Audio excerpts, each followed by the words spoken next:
Ethan Harper, a 17-year-old honor student, strolled home from a Baltimore corner store, earbuds blasting hip-hop, unaware his life was about to shatter. Sirens screamed, and cops tackled him, slamming his face against a wall, accusing him of a bank robbery 2 miles away. A gun planted in his backpack sealed his fate. "You people always run," a detective sneered, the slur cutting deep. Booked in a cold precinct, an officer's whispered threat. "This is just the start," chilled Ethan's spine. His future, once bright, now hung in shadows. Who was behind this setup? Before we dive into this story, let us know where you're watching from.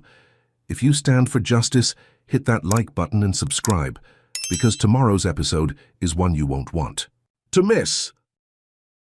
Ethan Harper sat hunched in a Baltimore holding cell, the air thick with mildew and despair.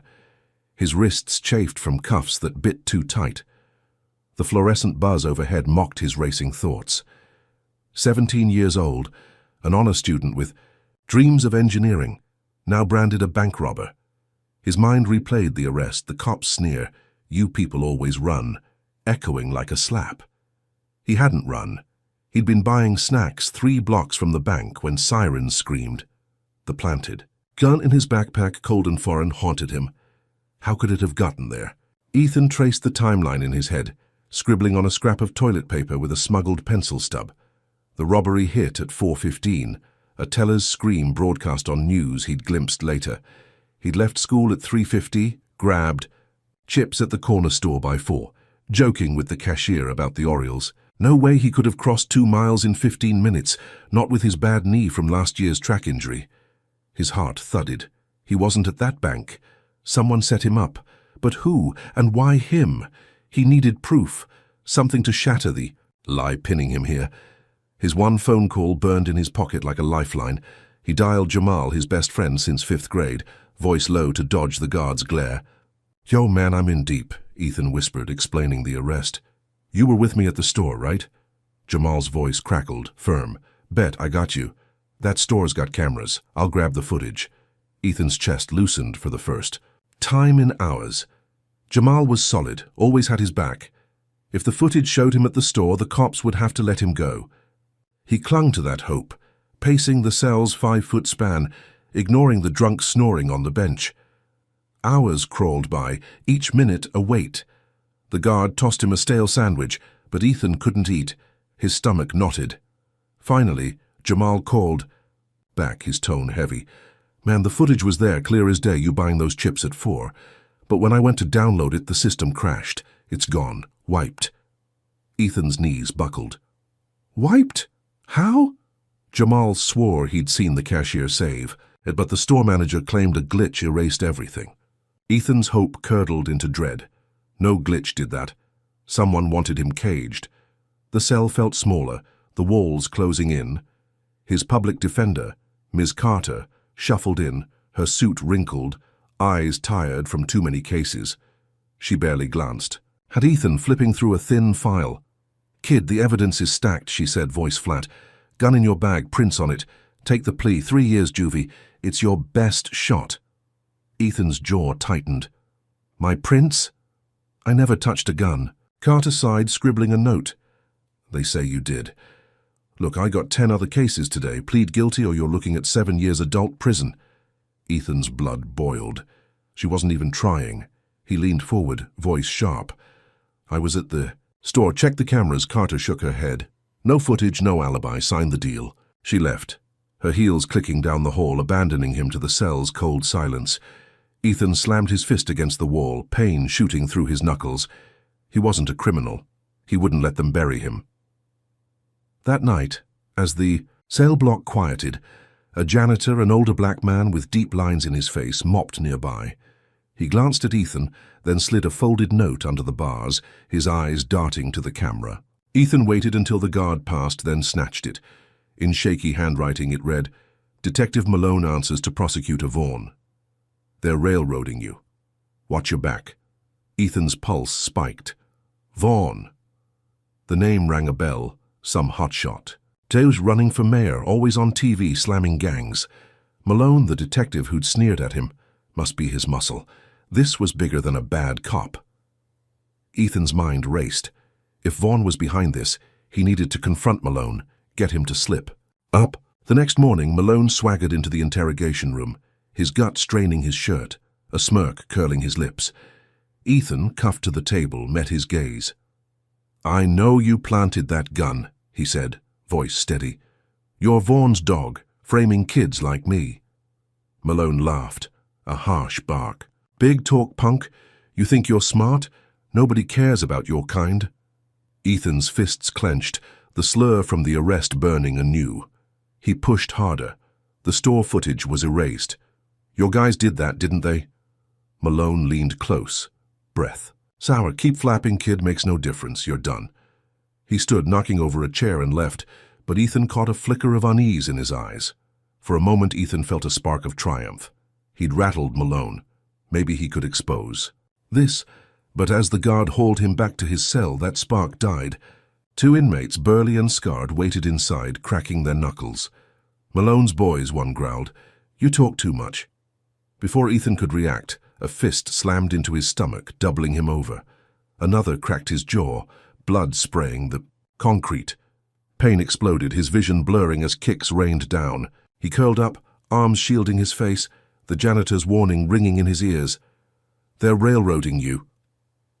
The beating stopped when a guard shouted, but the damage was done. Ethan spat blood, his ribs screaming, his hope battered. He dragged himself to the bench, each breath a knife. Hours later, the guard tossed him a cracked phone, muttering about a news alert. Ethan's heart sank as he saw his mugshot plastered across a local channel, the headline screaming, "Teen thug linked to bank heist." Vaughn's voice droned in a clip, vowing to lock up dangerous criminals like Ethan Harper. The anchor piled on, digging up Ethan's school photo, twisting his A's in math into a sob story about wasted potential. Ethan's name, his face, his life, now a city-wide target. He clutched the phone, hands shaking, as a text buzzed in. It was from his mother Yvonne, her words frantic. "Someone called the house, said they'd kill us if you don't plead guilty." Ethan's throat tightened. His mother, who worked double shifts as a nurse, who'd raised him and his sister alone since his dad left, was now in danger because of him. The cell's walls seemed to pulse, trapping him in a nightmare. Vaughn wasn't just coming for him, he was tearing apart everything Ethan loved. The janitor's note, crumpled in his pocket, felt like his only lifeline. If Vaughn was the puppet master, Ethan had to find a way to cut the strings. But how when every move he made brought more pain? Ethan Harper sat in a Baltimore courtroom, the wooden bench hard under him, his orange jumpsuit a glaring mark of shame. At 17, he'd never imagined facing a jury, their eyes boring into him like he was already guilty. The air smelled of polished oak and tension, the judge's gavel a ticking bomb. Ethan's ribs ached from the cell beating, each breath a reminder of Detective Malone's goons. His mother, Yvonne, sat in the gallery, her nurse's scrubs swapped for a borrowed dress, her face tight with worry. Ethan's sister, Kayla, 12 and wide-eyed, clutched her hand. The weight of their hope pressed on Ethan's chest. He wasn't just fighting for himself, he was fighting for them. Prosecutor Gerald Vaughn, sharp in a tailored suit, strode to the podium, his voice dripping with venom. "This defendant, Ethan Harper, is a violent predator," he declared, ignoring Ethan's straight A's, his track medals, his dream of engineering. "Armed robbery, assault, a menace to our city." Ethan's jaw clenched. Vaughn was lying, painting him as a monster to feed his mayoral campaign. The public defender, Ms. Carter, slumped beside Ethan, her notes a mess of coffee stains. She'd barely spoken to him since the cell, her faith in his innocence as thin as her file. Ethan scanned the jury. 8 men, 4 women, their faces a mix of boredom and suspicion. Could they see past Vaughn's lies? The judge, Harold Grayson, grey-haired man with a permanent scowl, banged his gavel. "Order," he barked, his eyes lingering on Ethan with disdain. Ethan's stomach twisted. Grayson was Vaughn's ally, the janitor's note had warned. This wasn't a trial. It was a trap. Vaughn called his first witness, a bank teller named Carla. Ruiz, her hands trembling as she took the stand. She pointed at Ethan, voice shaky. "That's him, the one with the gun." Ethan's heart stopped. He'd never been in that bank, never held a gun. Ruiz's eyes darted to Vaughn, fear flashing. She was lying, coerced, Ethan was sure. He whispered to Carter, "She's wrong, I wasn't there." Carter shushed him, scribbling uselessly. Ethan tried to speak, raising his hand, but Grayson snapped, "Silence, defendant, or I'll hold you in contempt." The jury murmured, their distrust growing. Ethan's hope flickered, but he clung to one lifeline. Jamal. His best friend could prove he was at the store. Carter finally called Jamal to the stand, his sneakers squeaking on the polished floor. Jamal, 18, stood tall, his voice steady. "Ethan was with me at the corner store, 4 o'clock, buying chips. I saw him, the cashier saw him." Ethan's chest swelled. This was it, his way out. The jury leaned forward, some nodding, their doubt in Vaughn's story clear. Ethan felt a rush of triumph, his first real win since the arrest. He locked eyes with Yvonne, her smile faint but proud. Could this turn the tide? But Vaughn rose, smirking, and approached Jamal. "You were cited for jaywalking last year, correct?" he asked, voice smooth. Jamal frowned. "Yeah, so?" Vaughn turned to Grayson. "Your Honor, this witness's criminal record undermines his credibility. I move to strike his testimony." Ethan's blood ran cold. "Jaywalking?" That was nothing. Carter stammered, "Objection, it's irrelevant." But Grayson waved her off. Motion granted, he ruled, voice flat, testimony stricken. The jury's faces hardened, their brief openness gone. Ethan's victory crumbled, the courtroom spinning. Jamal's truth, his lifeline, erased over a $50 fine. Ethan wanted to scream, to make them listen, but Grayson's glare pinned. Him silent. Vaughn wasn't done. He projected a photo of Ethan at a school rally, raising a fist for a Black Lives Matter event. "This defendant is tied to a local gang, the Eastside Kings," Vaughn lied, his voice booming. That rally was a cover for recruitment. Ethan's fists balled. He'd never heard of the Eastside Kings. The jury gasped, whispers rippling. A woman in the front row clutched her purse, fear in her eyes. Vaughn's fabrication was working, turning Ethan's protest into proof of guilt. Carter didn't object, her pen frozen. Ethan's rage surged, but he was helpless, caged by the system's lies. The gavel fell, adjourning the day, and Ethan was led back to his cell, the jury's stares burning into him. That evening, Yvonne visited, her eyes red. "They fired me," she whispered through the glass. "The hospital said I was a risk, linked to a criminal." Ethan's heart sank. Yvonne, who'd worked 16-hour shifts to buy his textbooks, was now jobless because of Vaughn's pressure. "Kayla's scholarship interview is tomorrow," Yvonne added, voice breaking. "What if they cancel?" "Hit?" Ethan gripped the phone, guilt choking him. His fight was destroying his family. Back in his cell, Ethan lay on the cot, the concrete cold against his bruised back. Sleep wouldn't come, his mind replaying the trial's injustice. Grayson's bias, Ruiz's fear, Vaughn's lies, all stacked against him. The janitors. Note, Vaughn runs Malone was his only clue, but how could he use it? At midnight, a crash jolted him upright. The guard's radio crackled, reporting a disturbance at Ethan's address. Ethan's pulse raced. He begged for details, but the guard ignored him. Hours later, Yvonne's call confirmed the worst. "Someone threw a brick through our window," she said, voice trembling. It had a note, a racial slur scrawled in red, "Get out, or you're next." Ethan's vision blurred, fury and fear colliding. His mother and sister, alone in their row house, were targets now. The brick wasn't random. Vaughn was sending a message. Ethan's fight had brought hate to their doorstep, shattering the safety they'd clung to. He paced the cell, each step heavier. The trial was slipping away, his family was crumbling, and Vaughn's grip tightened. Ethan's thoughts turned to his father, Marcus, a Pentagon colonel he hadn't spoken to in years.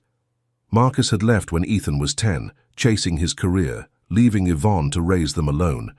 Ethan hated him for it, but Marcus had power, connections. Could he stop this? Ethan gripped the cell's bars, the decision tearing at him. Calling Marcus meant swallowing pride, risking rejection, but it was his only shot to save his family. Before you keep going, drop a comment with number 1 if you've ever felt the sting of unfair judgment. just like Ethan's facing now. Hit that like button and subscribe to join us in this fight for truth, because the next chapter's twist will leave you speechless. How far will Vaughn go to bury Ethan, and can Marcus really turn this nightmare around? Ethan Harper slumped in his Baltimore cell, the concrete walls a vice around his heart. At 17, he'd faced a rigged trial, a beating, and now a brick through his family's window, its racial slur a wound that wouldn't close. His mother, Yvonne, jobless, and his sister, Kayla, terrified, were paying for his defiance. The courtroom's lies, Vaughn's gang fabrication, and Judge Grayson's bias had crushed his hope. Ethan's only card left was his father, Colonel Marcus Harper, a Pentagon official he hadn't spoken to in 7 years. Marcus had walked out when Ethan was 10, chasing stars and stripes, leaving Yvonne to stitch their family together. Ethan's pride screamed against calling him, but the slur-scrawled brick changed everything. He couldn't let Vaughn destroy his family. The guard slid a phone through the bars, muttering about one call. Ethan's fingers trembled as he dialed, each ring a stab of doubt. Would Marcus even answer? A gruff voice picked up. "Colonel Harper." Ethan swallowed hard. "It's Ethan, your son. I'm in jail, framed for robbery. Mom's in danger. I need you." Silence stretched, heavy. Marcus's tone softened, but it was clipped. "Framed? Explain." Ethan poured out the story. The planted gun, Malone's slur, Vaughn's lies, the brick. Marcus listened, his breaths sharp. "I didn't know," he said finally. "I'll make calls." "Stay strong." The line went dead, and Ethan clutched the phone, torn between relief and resentment. Could Marcus really help? Or was this another empty promise?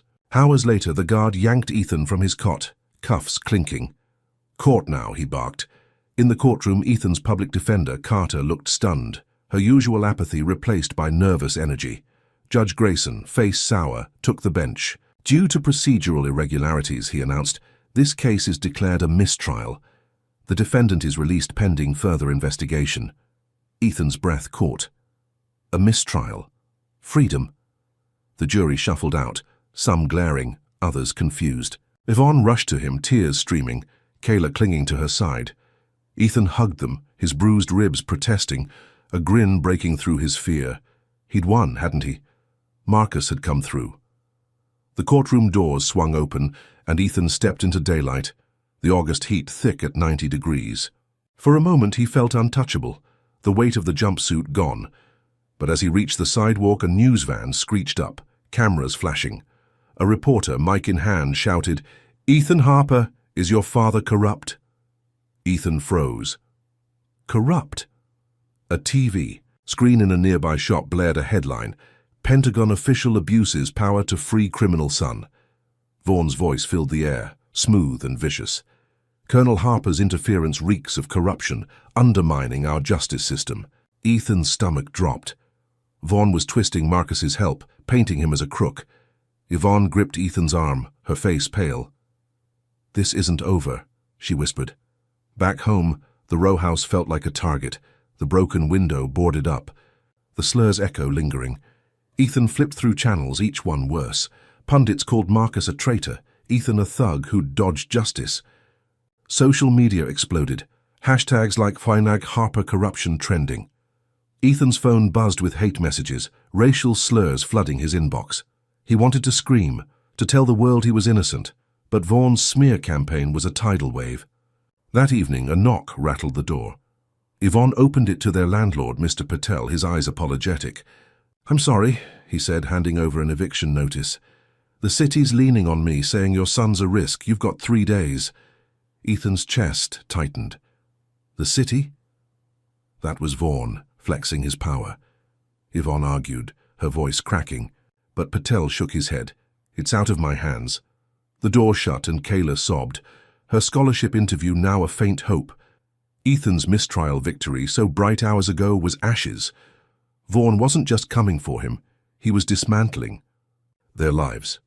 The next morning, Ethan woke to sirens. Smoke stung his nose, and Yvonne's shout pulled him to the window. Across the street, his high school blazed, flames licking the brick walls. News choppers circled, their feed declaring, "Vigilantes firebomb school linked to Ethan Harper." Ethan's. Knees buckled. Vigilantes. The anchor cited online posts egged on by Vaughan's speeches blaming Ethan for chaos. A grainy video showed masked figures tossing Molotov cocktails, chanting slurs. Ethan's school, where he'd aced calculus, where he'd laughed with Jamal, was a war zone because of him. Yvonne pulled Kayla close, her voice firm. "We're not safe here." Ethan nodded, guilt choking him. He had to protect them, but how? He called Jamal, who'd been dodging cops since the trial. "Meet me at the old warehouse," Jamal said, voice low. "It's safe, for now." Ethan grabbed a hoodie, slipping out the back to avoid reporters. The warehouse, a crumbling relic 5 miles away, smelled of rust and oil. Jamal greeted him, his face grim, a laptop open. "Look at this," he said, pulling up encrypted files. Police. Union emails linking Vaughn to a racist crew. They've been framing black kids for years. Ethan's pulse raced. This was proof, a weapon. If he could get it out, Vaughn might fall. But as they planned to leak it, Jamal's phone pinged, a dark web alert. Ethan's blood ran cold as Jamal read it aloud. Bounty on Ethan Harper, $50,000 dead or alive. Posted an hour ago, anonymous, but we know who. Ethan's vision blurred. Vaughn wasn't playing anymore. The mistrial had enraged him, and now he'd turned Ethan into prey. The warehouse's shadows seemed to shift, every creak a threat. Ethan and Jamal barricaded the door, but the bounty's weight crushed Ethan's resolve. His family was homeless, his school was ashes, and now hunters were coming. The files on Vaughan's union were his only shot, but leaking them meant stepping into the open, where Vaughan's net waited. Ethan's hand brushed the phone in his pocket. Marcus had saved him once, but this was bigger, uglier. Could he trust his father again, or was Ethan truly alone? Ethan Harper crouched in the shadows of a Baltimore warehouse, the air heavy with rust and fear, his heart pounding like a drum. At 17, he was a fugitive, a $50,000 bounty on his head, his family evicted, his school a smoldering ruin. The vigilante firebombing, sparked by prosecutor Gerald Vaughan's lies, had driven him here, to this crumbling hideout 5 miles from home. Jamal, his best friend, hunched over a laptop, its glow casting sharp angles on his face. "We got something," Jamal whispered, pulling up police union emails hacked by their crew, a group of young activists calling themselves the Truth Collective. Ethan leaned in, eyes scanning the screen. The emails laid bare Vaughan's scheme. Framing. Black teens like Ethan, to inflate conviction rates, boosting his mayoral campaign. One message from Detective Malone bragged about planting Ethan's gun, a cold confirmation of the setup. Ethan's fists clenched, rage surging.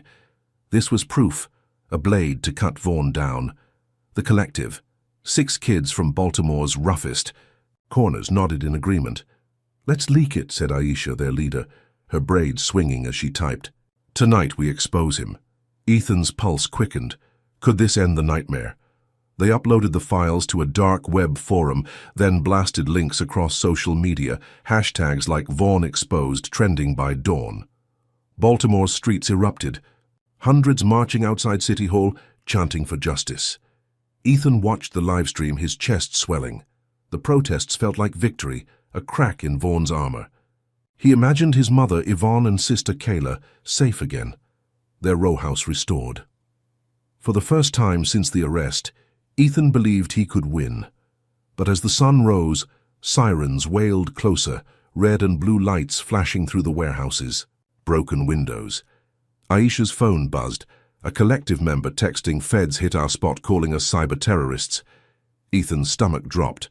Cyber-terrorists? Vaughn had twisted their leak into a national threat. The TV blared, a news anchor declaring, "Truth Collective linked to illegal hacking endangering public safety." Vaughan's face filled the screen, vowing to crush the radicals, his eyes glinting with malice. Ethan's victory shattered. The collective scattered, but Jamal hesitated, zipping his laptop. "I'll catch up," he said, shoving Ethan toward a side door. "Go now!" Ethan sprinted, heart in his throat, as boots pounded behind. He slipped through an alley, 3 blocks away, but turned, back hearing shouts. Through a chain-link fence, he saw feds cuff Jamal, slamming him against a van. his laptop confiscated. Ethan's knees buckled. Jamal, his rock was gone, sacrificed for their cause. Guilt choked him, but he ran, the bounty's shadow looming. That night, alone in a new hideout, a boarded-up barbershop 2 miles east, Ethan's bruises throbbed from the cell beating, his ribs screaming with each breath. He needed allies, someone to amplify the leak. A contact from Aisha connected him to Lisa Chen, a journalist with the Baltimore Beacon, known for exposing corruption. Lisa met him in a deserted lot, her notepad ready, her eyes sharp. "I believe. You," she said, hearing Ethan's story. "The planted gun, Vaughn's union, the protests. Give me the files, I'll run it front page." Ethan handed over a USB, hope flickering. If Lisa's story broke, Vaughn's lies would crumble, but as Ethan slipped back to the barbershop, danger stalked him. 4 union thugs, Vaughn's enforcers, waited in an alley, their faces masked but their intent clear. "You're done, Harper," one growled, a slur spitting from his lips. A pipe cracked against Ethan's shoulder, pain exploding. He ducked a second swing, scrambling behind a dumpster. Glass cutting his palms. A knife flashed, grazing his arm, blood soaking his hoodie. Ethan grabbed a brick, hurling it at one thug's knee, hearing a crunch. He bolted, legs burning, their curses fading as he dove into a storm drain, panting in the dark. Bloodied, shaking, he bandaged his arm with a torn sleeve, the ambush a brutal reminder of Vaughn's reach. The next day, Ethan checked the Beacon's site, expecting Lisa's story. Nothing. He called her, voice low. "What happened?" Lisa's tone was grim. "My editor killed it, said it's too risky. He's been meeting with Vaughn's people." Ethan's heart sank. Bribed, just like the judge, the cops, the system itself. Lisa promised to try another outlet, but Ethan knew Vaughn's grip was tightening. He trudged to a payphone 3 blocks away to check on his family, now crashing with a "Cousin?" Yvonne's voice cracked through the static. "Kayla's in the hospital," she said, sobbing. "Someone pushed her down a stairwell at school, called her a traitor's sister." There was a note Ethan pinned to her backpack. "Tell your brother to stop, or worse comes." Ethan's vision blurred, fury and fear colliding. Kayla, 12, with her gap-toothed smile and love for soccer, was fighting for breath because of him. The hospital was 10 miles away, too far to risk visiting with the bounty out. Ethan sank to the pavement, the notes warning a noose around his neck. Vaughn wasn't just hunting him, he was breaking his family, piece by piece. The files, the protests, Lisa's story, all his moves had backfired, each step forward dragging him deeper into Vaughn's trap. But Ethan's resolve hardened, forged in pain. He wasn't a thug, a terrorist, or a quitter. The collective was scattered. Jamal was locked up. Lisa was stalled. But Ethan wouldn't stop. He'd find another way to expose Vaughn, to save Kayla, to reclaim his life. The barbershop's cracked mirror reflected his bruised face, his eyes burning with defiance. He'd fight no matter the cost. Drop a comment with number 1 if you've ever had to stand up against a system stacked against you, just like Ethan's. Doing now. Hit that like button and subscribe to stay with us because the next part will blow you away. Can Ethan turn Lisa's betrayal into a weapon, or will Vaughn's next strike finish him for good? Ethan Harper, battered and bleeding, nursed his slashed arm in a Baltimore barbershop, its boarded windows a frail shield against the $50,000 bounty on his head. At 17, he'd survived a rigged trial, a cell beating, and an alley ambush, but the assault on his 12-year-old sister, Kayla, hospitalized with a fractured wrist, burned deepest. The note pinned to her backpack, "Tell your brother to stop or worse comes," was Gerald Vaughn's latest dagger, proof the prosecutor's reach was endless. Ethan's family, evicted and hunted, clung to a cousin's cramped apartment 10 miles away while he hid, a fugitive in his own city. The Truth Collective's leaked files had sparked protests, but Vaughn's cyber-terrorism frame had crushed their momentum, with Jamal locked up and Aisha on the run. Ethan's only ally was Lisa Chen, the journalist whose editor had betrayed them. She'd texted him at dawn, her message urgent, "Meet me, I found a way to get your story out." Ethan slipped through Baltimore's back streets, his hoodie pulled low, the August heat sticky at 92 degrees. Lisa waited in a condemned diner, its counters dusted with grime, a laptop glowing. "No corporate gatekeepers this time," she said, her voice fierce. "We go rogue, live stream on a pirate platform. You tell the world about Vaughn, the gun, the union." Ethan's pulse quickened. A live stream could reach millions, unstoppable by Vaughn's bribes. He nodded, fear and hope colliding. Could this break Vaughn's grip? They set up in the diner's basement, a single bulb flickering overhead. Lisa rigged a webcam, her fingers flying over keys.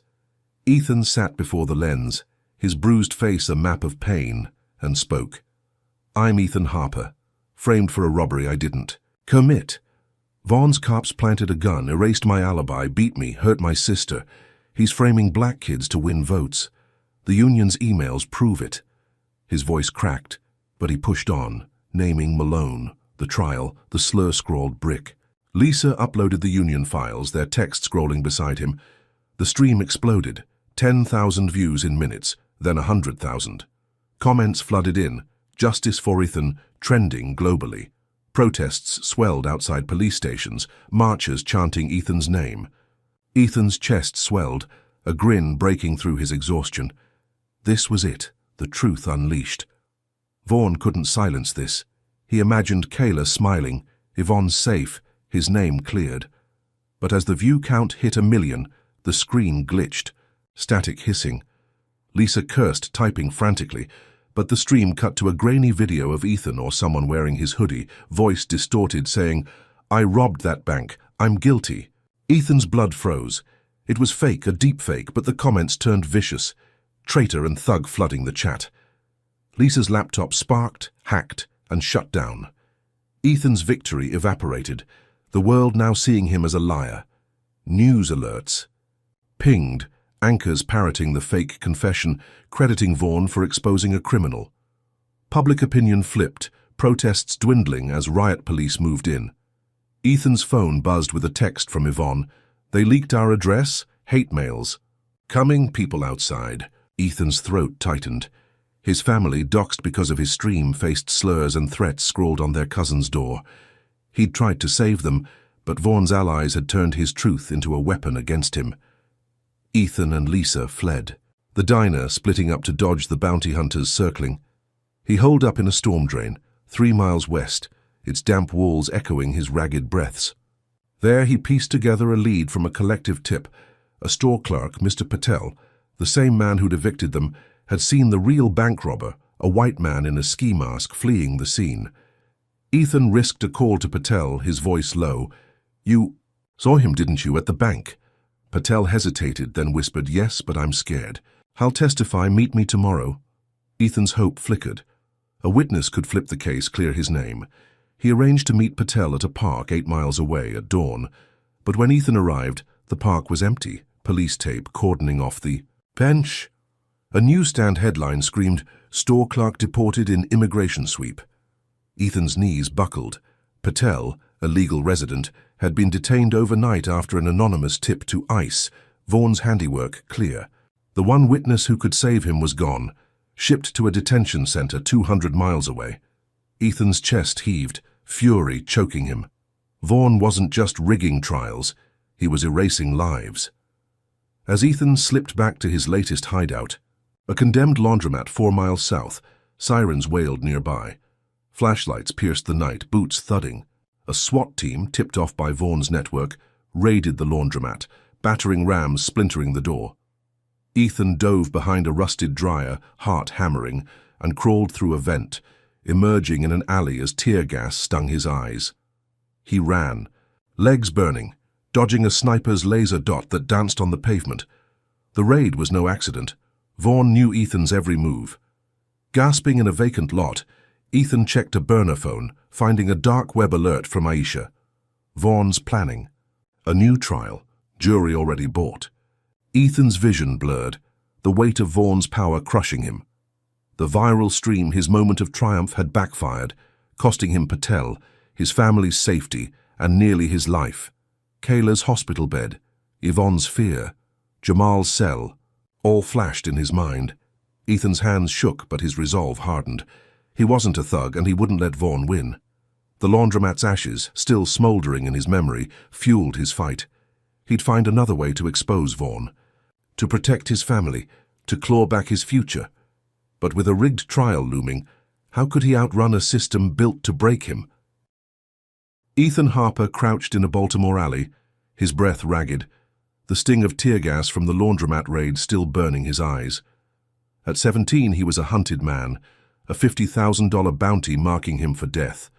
His sister, Kayla, hospitalized, his family doxxed, their lives unraveling under Gerald Vaughn's relentless grip.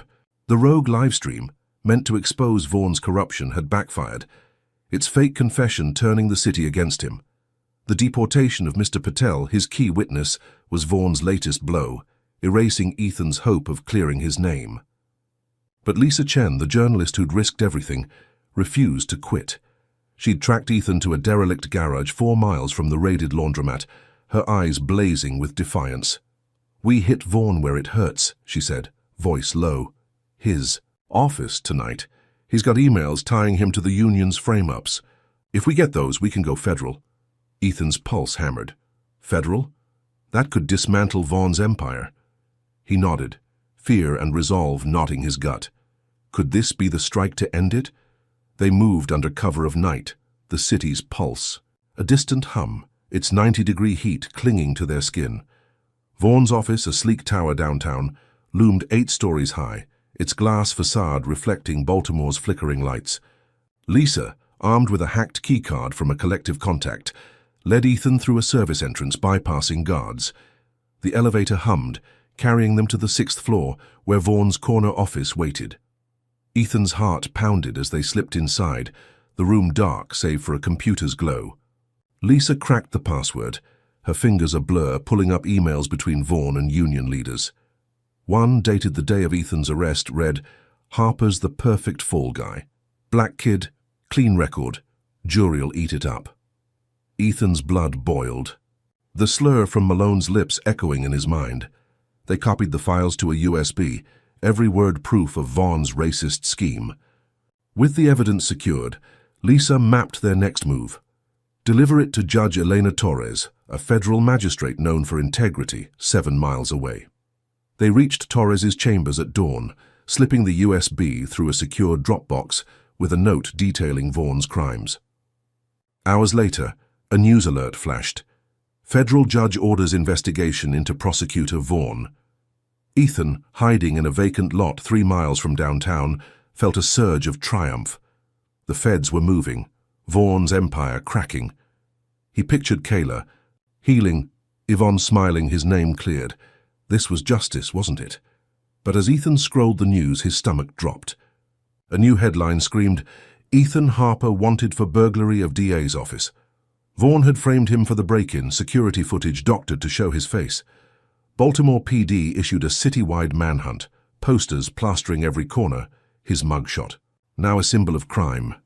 Ethan's victory crumbled, the feds probe no match for Vaughn's lies. He fled, dodging cop cars, his arms fresh stitches throbbing from the alley ambush. At a payphone 2 miles away, Ethan called his mother, Yvonne, her voice trembling. "Marcus is suspended," she said. "Pentagon says he misused authority, thanks to Vaughn's leaks." Ethan's chest tightened. His father, Colonel Marcus Harper, who'd secured the mistrial, was now a casualty, branded corrupt like Ethan. Vaughn's smear wasn't just words, it was a wrecking ball. Yvonne's next words hit harder. "Kayla's been kicked out of her soccer camp dorm, college scouts pulling back. Vaughn called in favors, said she's a risk." Ethan's vision blurred, guilt choking him. Kayla, 12, dreaming of scholarships, was losing her future because of his fight. He hung up, the payphone's buzz a hollow echo, and ran, the manhunt's net tightening. By noon, protests reignited, sparked by the federal probe, but Vaughn's allies twisted them into chaos. Ethan joined a march, 700 strong, chanting for justice outside City Hall. He pulled his hoodie low, blending in, but a glint from a rooftop caught his eye. A sniper's scope trained on him flashed in the sun. Ethan dove behind a barricade as a shot rang out, the bullet grazing his calf, blood soaking his sneaker. Screams erupted, the crowd scattering, and Ethan crawled. Through the chaos, pain searing his leg. He stumbled into an alley 5 blocks away, tying his shirt around the wound, his breath shallow. The sniper hired by Vaughn was a message. No protest, no evidence, no hope would stop him. Ethan's triumph, the federal investigation, was a mirage shattered by Vaughn's manhunt and gun. Limping to a new hideout, a shuttered bodega 6 miles east, Ethan bandaged his leg, the pain a constant pulse. The emails, the feds, Lisa's grit, all had pushed Vaughn to the edge. But he'd hit back harder, turning Ethan into a pariah, his family into targets. Marcus's suspension, Kayla's eviction, the sniper's bullet, each was Vaughn's vow to bury him. Ethan's hands shook, but his eyes burned with defiance. He wasn't a thug and he wouldn't break. Vaughn's office, once a fortress, had yielded its secrets, and Ethan would use them. He'd confront Vaughn face to face, no matter the risk. The bodega's cracked walls seemed to whisper, urging him on. He'd fight for Kayla, for Yvonne, for the truth, but with Vaughn's power growing, could Ethan survive long enough to strike? Drop a comment with number 1 if you've ever felt the system turn your own fight against you, just like it's crushing Ethan now. Hit that like button and subscribe to stay in this battle, because the next chapter's showdown will leave you stunned. Will Ethan's direct confrontation with Vaughn expose the truth or seal his fate forever? Ethan Harper limped through Baltimore's shadows, his calf throbbing from the sniper's graze, his arm scarred from the alley ambush. At 17, he was a ghost in his own city, hunted by a $50,000 bounty, his family shattered by Gerald Vaughn's wrath.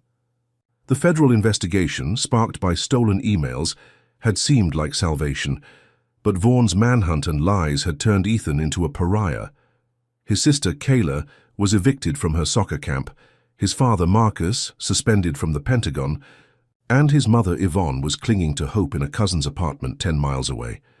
The bodega hideout, its cracked walls Ethan's only refuge, offered no rest. The sniper's bullet a fresh warning of Vaughn's reach. Ethan's one ally. Lisa Chen had texted a lead. Paul Dorsey, a police union boss tied to Vaughn, was the key to cracking the frame-up. Ethan's resolve hardened. He'd force Dorsey to talk, expose Vaughn's schemes, and end this nightmare. Lisa arranged a meet at a derelict pier 6 miles from the bodega, where Dorsey parked his SUV nightly, counting bribes. Ethan slipped. Through the docks, the Chesapeake Bay's salt air sharp, the 90-degree night cloaking him. Dorsey, a hulking man with a buzz cut, leaned against his car, counting cash. Ethan stepped forward, a burner phone recording, voice steady. "I know you framed me, Dorsey, for Vaughn. Talk or the feds get your emails." Dorsey's eyes narrowed, but Ethan held up the USB, its data a ticking bomb. Dorsey sneered, a slur slipping. "Out you people think you're clever," but he cracked, voice low. "Vaughn paid me to plant the gun, rig the trial. It's all him, kid." Ethan's heart raced, the confession gold. He sent the audio to Lisa, who leaked it to a rogue news site. By morning, the clip went viral, Dorsey's words blasting across. Baltimore, Vaughn's allies scrambling, some distancing themselves. Protests reignited, 500 strong, chanting Ethan's name outside Union headquarters. Ethan, holed up in a new safe house, a condemned pawn shop 3 miles away, felt a surge of triumph. The confession was shaking Vaughn's empire, wasn't it? He pictured Kayla's smile, Marcus free, his name cleared. But as Ethan checked the news, his hope shattered. Lisa's text buzzed through. "I'm sorry Vaughn got to me. The original recording's gone, destroyed." Ethan's knees buckled. Lisa, his last ally, had been coerced, Vaughn threatening her family. The viral clip, now questioned as a fake, lost its bite, news anchors pivoting to Vaughn's spin. Harper's lies won't stop justice. Ethan's chest heaved, betrayal cutting deeper than the sniper's bullet. Lisa's apology, sincere but useless, left him alone, the confession's power gutted. Vaughn's retaliation struck faster, harder. A news alert flashed. Pentagon Colonel Marcus Harper, arrested for drug trafficking. Ethan's breath caught. Drugs? Marcus, a by-the-book soldier, was no dealer. The report detailed a kilo of cocaine found in Marcus's car, planted by Vaughn's union cronies. The arrest a public spectacle. Ethan's call to Yvonne confirmed the worst. "They dragged him out in cuffs," she sobbed, voice cracking. "They're saying he's tied to gangs because of you." Ethan's guilt choked him. Marcus, who'd risked his career for the mistrial, was now a prisoner, another casualty of Vaughan's war. The blows kept coming. Yvonne's next call, hours later, was a whisper of panic. "I was attacked at the clinic," she said. "Someone grabbed. Me called me a gang mom, said you're dragging us down." Ethan's vision blurred, fury and fear colliding. Yvonne, working temp shifts at a free clinic 7 miles away, had been shoved against a wall, her arm bruised, a racial slur hissed in her ear. Vaughan's lies linking the Harpers to gangs had turned her into a target, her nurse's compassion no shield. Ethan's safe house, the pawnshop's dusty shelves lined with forgotten trinkets, felt like a trap. He paced. The confessions. Brief victory now, a distant memory. At midnight, smoke seeped under the door, acrid and thick. Flames licked the walls, vigilantes, spurred by Vaughan's rhetoric, torching the building. Ethan coughed, eyes streaming, and scrambled to a fire. Escape, its rusted bolts groaning. The roof, 8 stories up, was his only exit, the city's skyline a taunting backdrop. He climbed, flames roaring below, and leaped to an adjacent building, his grazed calf screaming, landing hard on gravel. The pawnshop collapsed, a fiery grave, as Ethan stumbled down a stairwell 3 blocks away, gasping in an alley. His phone, barely charged, pinged with a collective tip. Vaughan's bribing jurors for the new trial. Cash changing hands tonight. Ethan's hands shook, the fire's heat still searing his memory. The confession, Lisa's betrayal, Marcus's arrest, Yvonne's attack, the blaze, each was Vaughan's vow to bury him. Ethan wasn't a criminal, but the system saw him as one, its racist gears grinding his family to dust. The juror bribes meant Vaughan was rigging the game again, ensuring Ethan's conviction. He'd lost everything, his allies, his safety, his hope, but his defiance burned brighter than the flames. Ethan vowed to stop Vaughan, to expose the bribes, to save his family, even if it cost his life. The alley's shadows seemed to pulse, urging him forward. He'd risk it all to end this, but with Vaughan's net closing, could he outsmart a man who owned the city? Ethan Harper staggered through Baltimore's back streets, his lungs raw from the pawnshop fire's smoke, his calf burning from the sniper's graze. At 17, he was a fugitive, a $50,000 bounty on his head, his family fractured. By Gerald Vaughan's relentless vengeance, his mother, Yvonne, bruised from a workplace attack, his father, Marcus, jailed on a drug frame, and his sister, Kayla, haunted by her hospital ordeal, were all casualties of Ethan's fight. The police, union boss's confession, a fleeting victory had been gutted by Lisa's betrayal, Vaughan's grip tightening like a noose. But Ethan clung to a backup of the confession audio, stashed on a burner phone, and a collective tip. Vaughan was bribing jurors for a new trial, cash flowing at a city council meeting tonight. Ethan's resolve blazed, hotter than the flames. He'd escaped. He'd crash that meeting, expose Vaughan's corruption live, and break his hold. The council chamber, a marble fortress downtown, 7 miles from the burned pawnshop, buzzed with officials, Vaughan's smug face among them. Ethan slipped in through a maintenance hatch, his hoodie hiding his scarred face, the air thick with 90-degree heat and tension. A hacked projector, rigged by a collective remnant, was his weapon. As the mayor droned about budgets, Ethan hit play, the confession blasting, "Vaughan paid me to plant the gun, rig the trial." Ethan stepped forward, voice raw, streaming live on a pirate app. "I'm Ethan Harper, framed because I'm black. Vaughan's bribing jurors, ruining my family." The crowd of 200 gasped, phones recording, the stream hitting 100,000 views in seconds. Juror names scrolled, cash, amounts listed, Vaughan's face paling. Protesters outside swelled, 800 strong, their chants shaking the walls. Ethan's heart soared, the broadcast a sledgehammer to Vaughan's empire. This was justice, wasn't it? The council erupted, some officials fleeing, others shouting for Vaughan's arrest. Ethan felt invincible, picturing Kayla safe, Marcus free. But Vaughan's counterstrike was swift, brutal. Sirens wailed, and a police chief, Vaughan's ally, stormed in, declaring, "Bomb threat at City Hall, linked to Ethan Harper." Ethan's blood froze. Bomb threat? The chamber locked down, panic spreading, the live stream cut. News vans outside flashed. Terrorist Ethan Harper threatens Baltimore. Vaughn's media puppets spun the lie, claiming Ethan's broadcast was a diversion for an attack.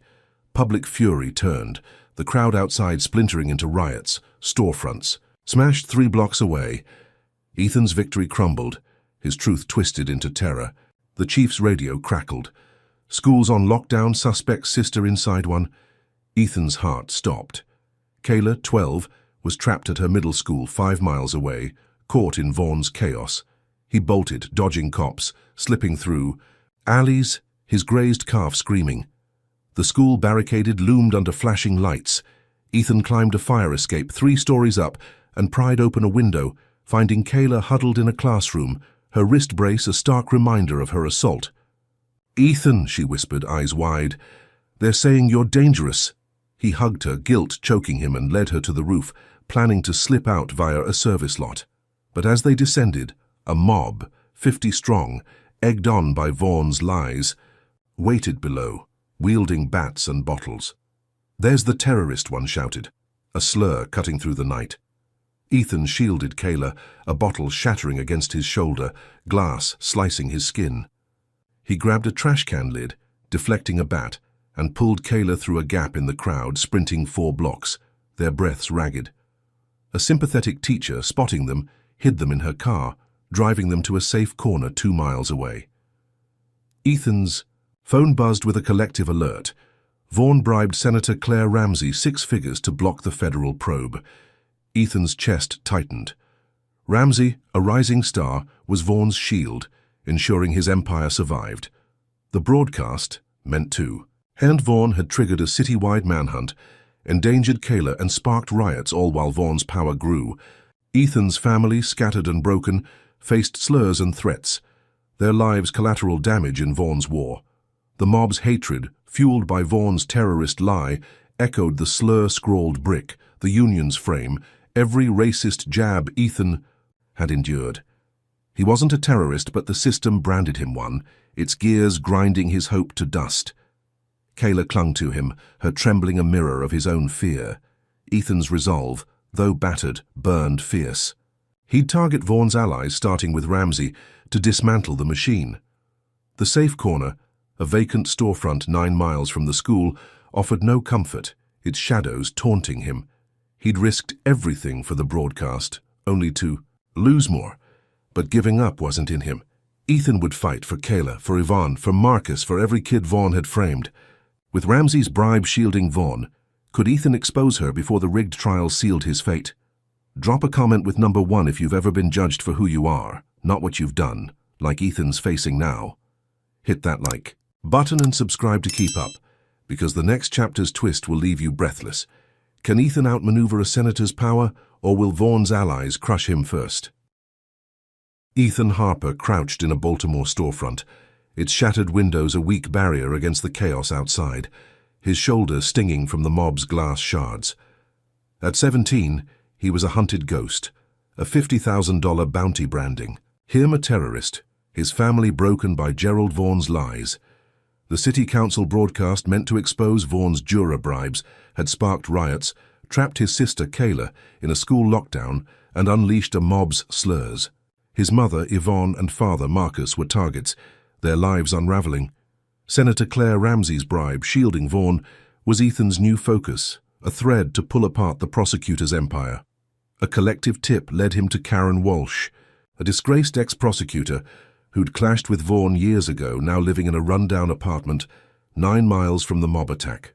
Ethan slipped through alleys, the 90-degree August night cloaking his bruised frame, his grazed calf throbbing. Karen, 40, with sharp eyes and a smoker's rasp, opened her door, sizing him up. "I hate Vaughn," she said, voice low. "He ruined me, framed me for ethics violations.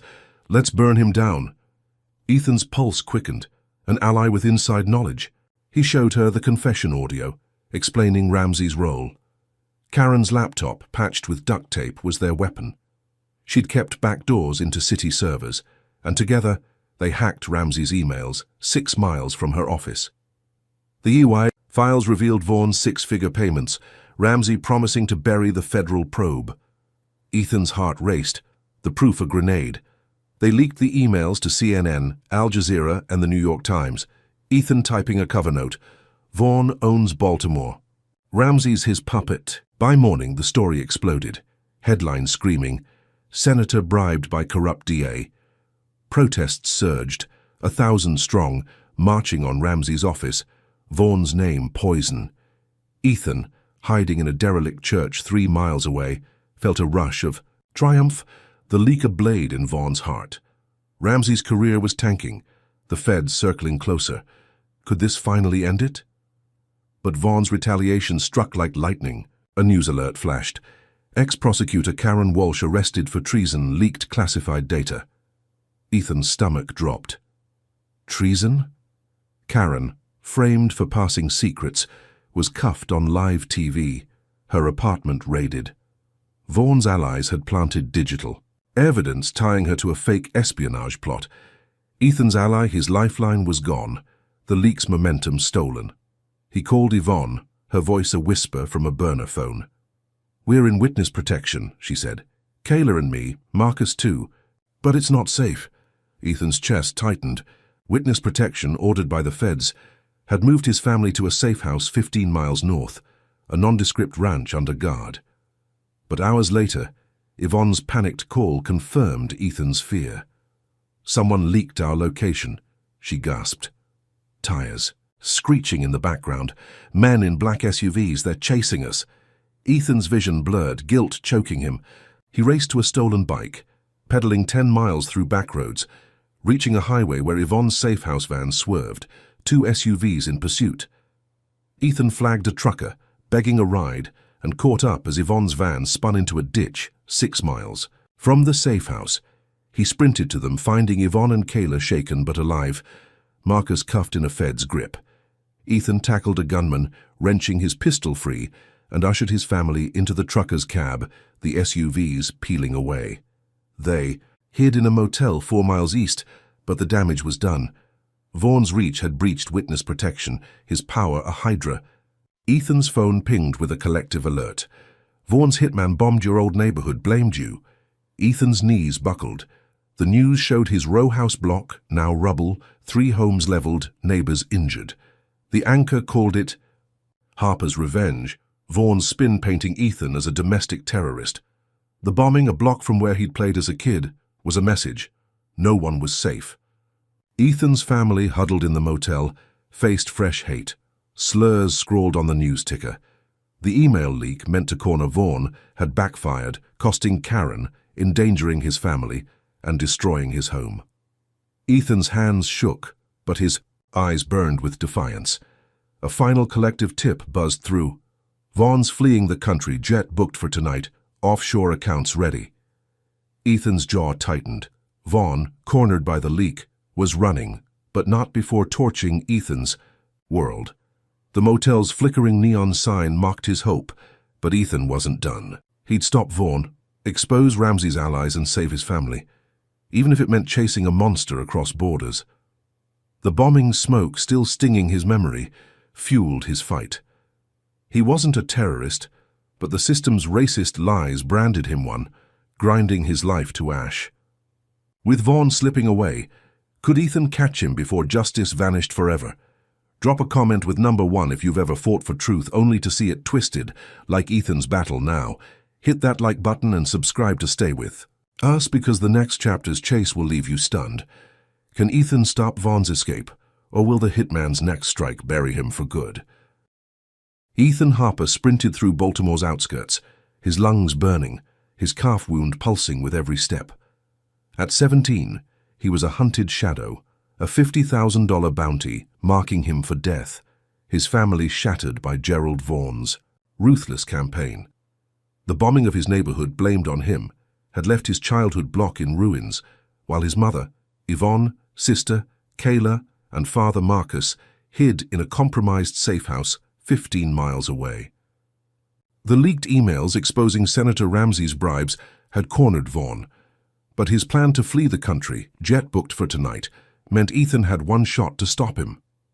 A collective tip pinpointed Vaughn at a private airport, 12 miles west, a secluded strip for elite escapes. Ethan hitched a ride on a delivery truck, its driver oblivious to the fugitive in the back, and reached the airport by dusk, the 90-degree heat clinging to his torn hoodie. The runway, a grey slash under floodlights, hummed with a jet's engines, Vaughn's silhouette visible through a hangar's open door. Ethan's heart pounded, the burner phone in his pocket his only weapon, its confession audio a ticking bomb. He slipped past a lone guard crouching behind crates and crept toward Vaughn, who barked orders to a pilot. Ethan's voice cut through the din, raw but steady. "You're done, Vaughn. I've got your confession, your bribes, everything. Step off that jet, or the world hears it." Vaughn spun, his tailored suit crisp, eyes glinting with rage. "You're that dead kid walking Harper," he sneered, a slur slipping out venomous. Ethan hit record, live-streaming on a collective app, his face bruised but defiant. "I'm Ethan Harper, framed for robbery because I'm black. Vaughn rigged trials, bombed my home, hurt my sister. Listen to him confess." Ethan played Dorsey's audio, then goaded Vaughn. "Tell them, or I send it all." Vaughn, cornered, snapped, voice low. "I framed you, yeah, you and every other kid who fit the profile, easy votes." The stream exploded, 1 million views in minutes, justice for Ethan trending nationwide. Protesters swarmed Baltimore's streets, 3,000 strong, chanting Ethan's name, the nation watching Vaughn's empire crumble. His allies, senators, union bosses distanced themselves, their texts flooding Ethan's burner with panic. Ethan's chest swelled, triumph surging. Vaughn was finished, wasn't he? The jet's engines slowed, the pilot stepping back, but Vaughn's smirk chilled Ethan's blood. "You think you've won?" he hissed, pressing a remote. The hangar doors slammed shut, locking Ethan inside, 4 mercenaries emerging from shadows, their rifles glinting. Vaughn's trap, planned for this moment, was a death sentence. "You're nothing, Harper," he spat, boarding the jet. Ethan dove behind a fuel drum as bullets sparked, his grazed calf screaming. He grabbed a wrench, hurling it at one mercenary's knee, hearing a crack, then tackled another, wresting a knife free.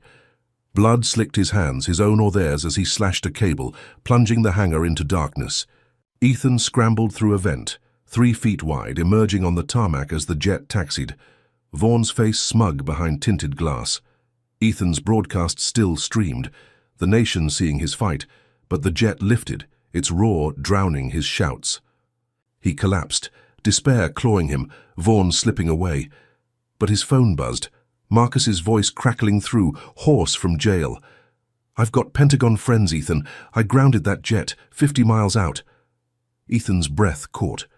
Marcus, despite his arrest, had pulled strings, forcing the jet to land at a rural strip, where feds swarmed, cuffing Vaughn on live TV. Ethan's heart soared, the arrest a beacon of justice.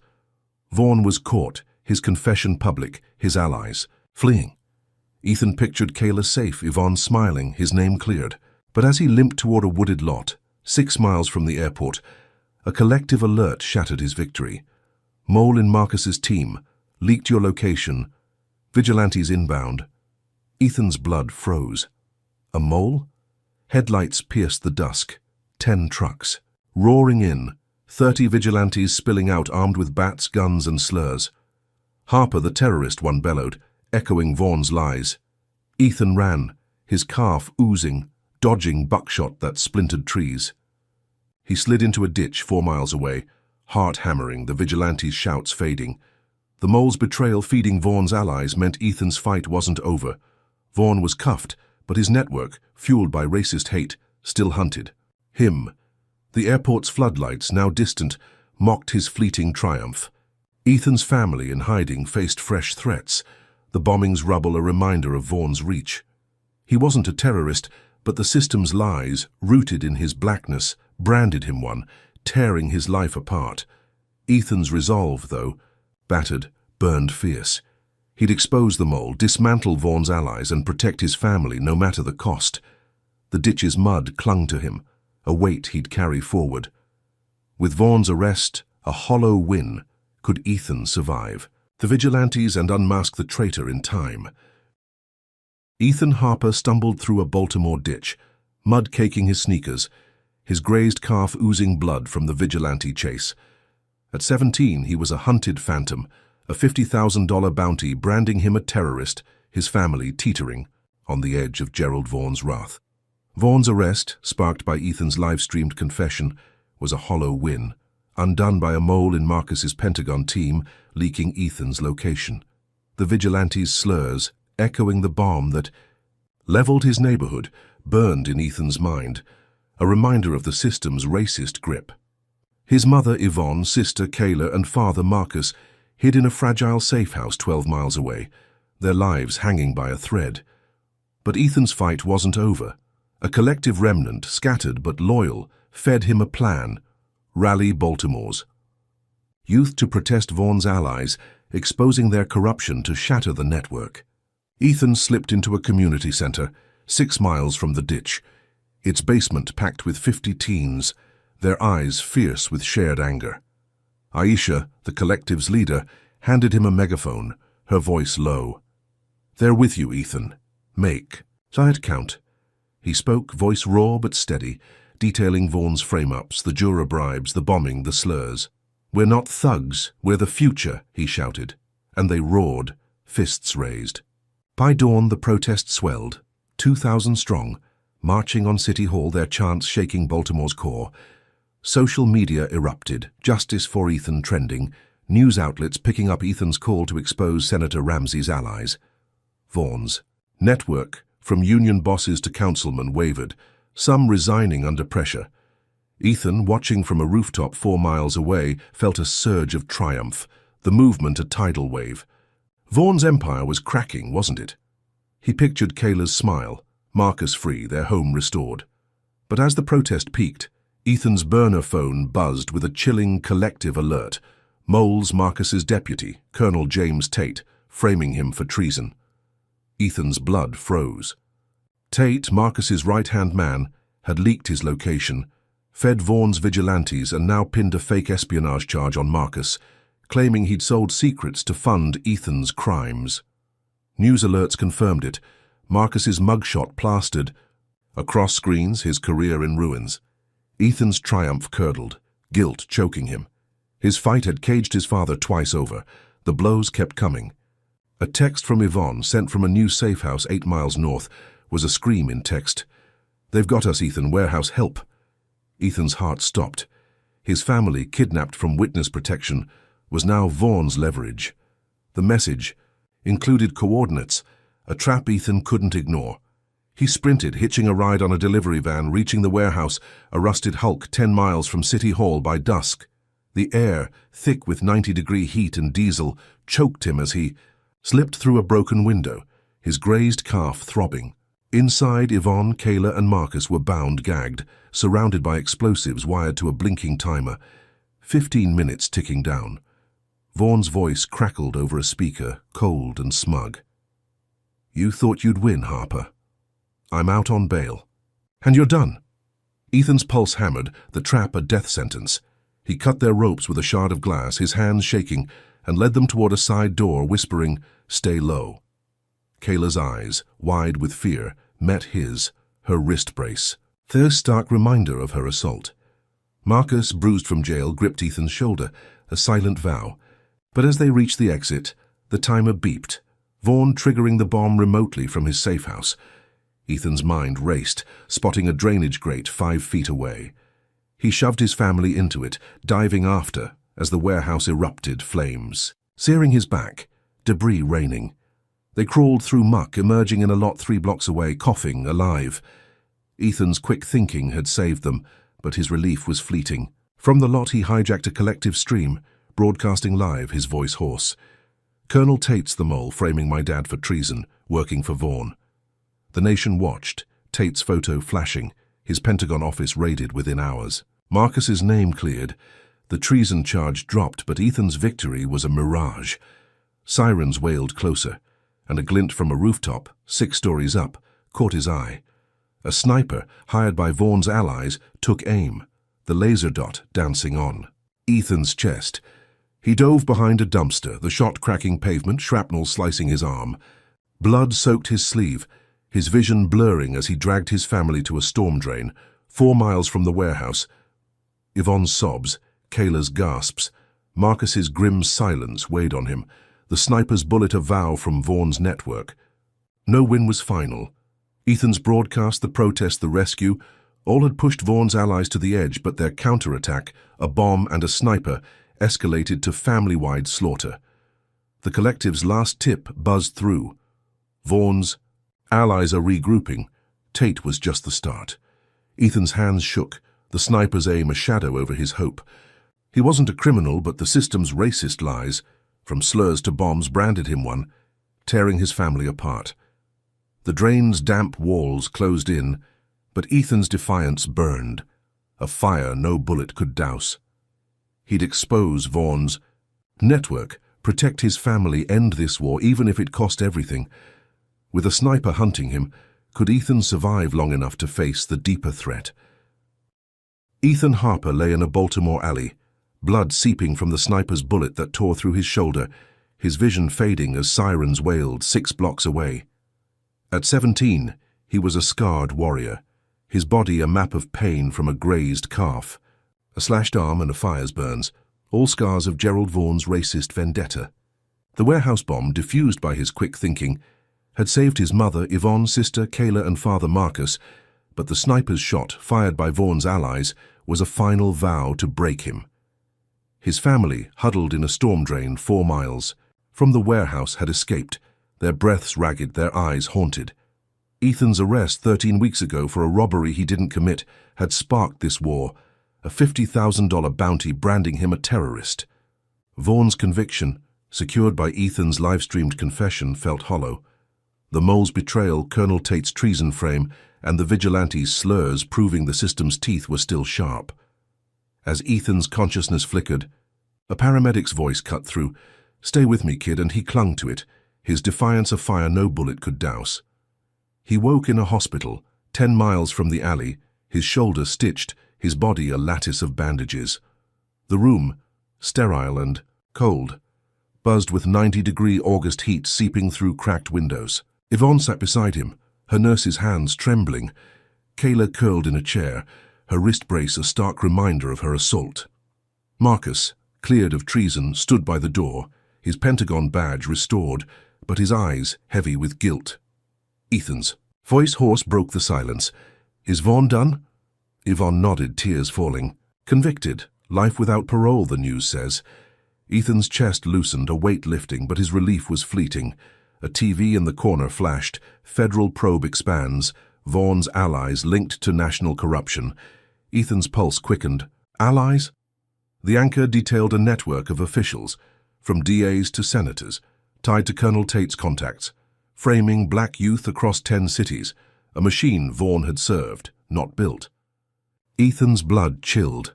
The twist a sledgehammer. Vaughan was a pawn, a cog in a vast conspiracy, his slurs and bombs mere tools for a larger beast.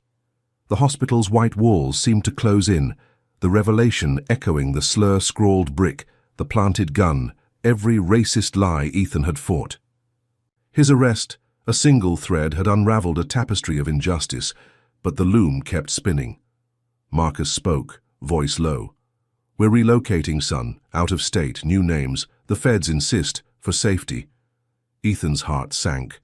Baltimore, his home, where he'd aced calculus, raced Kayla to the park, was now a battlefield. Its skyline a distant memory. Yvonne's eyes, red from sleepless nights, begged him to agree, but Kayla's whisper, "We're scared, Ethan," sealed it. The Harpers, scarred by trauma, would vanish, their row house rubble, their lives upended by a system that branded Ethan a thug for his blackness. He nodded, guilt choking him, his fight costing them everything. Days later, discharged to a safe house. 8 miles south, Ethan's recovery was slow, his shoulders stiff, each step a reminder of the sniper's aim. A nurse slipped him a USB, her glance furtive, whispering, "Someone left this for you."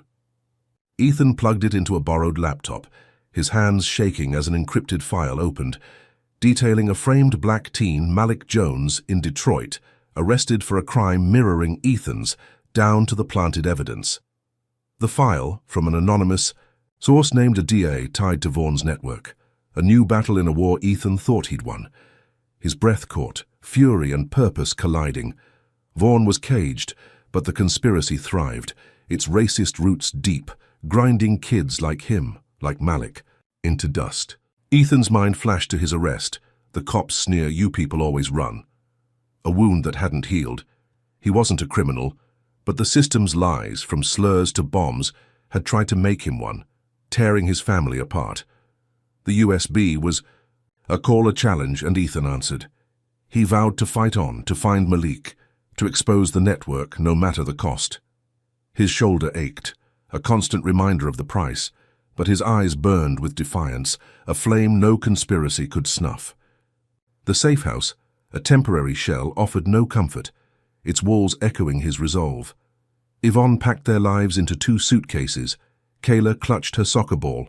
Marcus planned their move, but Ethan's focus was the skyline, visible through a window, Baltimore's lights a constellation of struggle. He stood, staring at it, a symbol of resistance, his silhouette against the glass a promise to the city, to Malik, to every kid caught in the machine. The conspiracy's shadow loomed, its players hidden, but Ethan was no longer the boy who'd walked home from a corner store, earbuds blasting. He was a fighter forged in fire, ready to tear down the system's lies, one truth at a time. The skyline faded as dawn broke, but Ethan's vow lingered, a beacon for the battles ahead. Ethan Harper's journey in a 17-year-old black teen falsely accused in court calls his father, a high-ranking Pentagon official, reversing the trial outcome, unveils profound truths about resilience and systemic racism. First, Ethan's defiance against a racist justice system teaches that courage can spark change, even when the odds seem insurmountable. His relentless fight, from exposing Vaughn's frame-ups to surviving a sniper's bullet, shows that standing for truth demands sacrifice but can inspire a movement. Second, the story reveals the pervasive reach of systemic racism, where a black teen's innocence is twisted into guilt through slurs, planted evidence, and media lies. Vaughn's pawn-like role in a national conspiracy underscores how racism thrives in institutional shadows, targeting the vulnerable. Third, Ethan's bond with his family, despite their trauma, highlights the strength of love amid chaos. Yvonne's endurance, Kayla's hope, and Marcus's redemption prove that unity can withstand even the cruelest attacks. Finally, the encrypted file about Malik Jones reminds us that one victory doesn't end the war. Systemic change requires ongoing vigilance. Ethan's vow to fight on, staring at Baltimore's skyline, is a call to resist injustice, no matter the personal cost. This story challenges us to confront racism's roots, question authority, and amplify the voiceless. Drop a comment with number 1 if you believe one person's fight can challenge a system, like Ethan did. Hit that like button, subscribe, and share to spread his story of defiance. Thank you for joining this journey. May you find strength to stand for justice in your own battles.